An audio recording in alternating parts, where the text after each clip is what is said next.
Abans de netejar la paleta, mira això.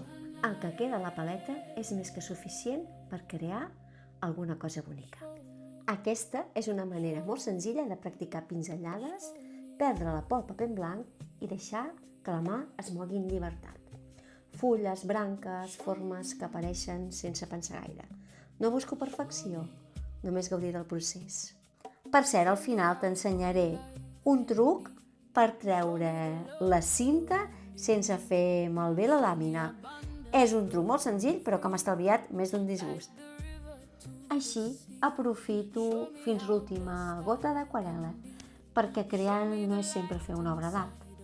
A vegades crear és simplement crear el teu espai de calma uns minutets.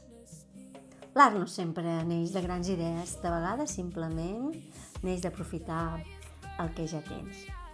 I el que et deia, per treure la cinta, sigui la que sigui, passa-hi un toc d'escalfor amb el secador del cabell, així estoves la cola i ja veuràs que la rentes perfectament sense endur-te cap trosset de paper.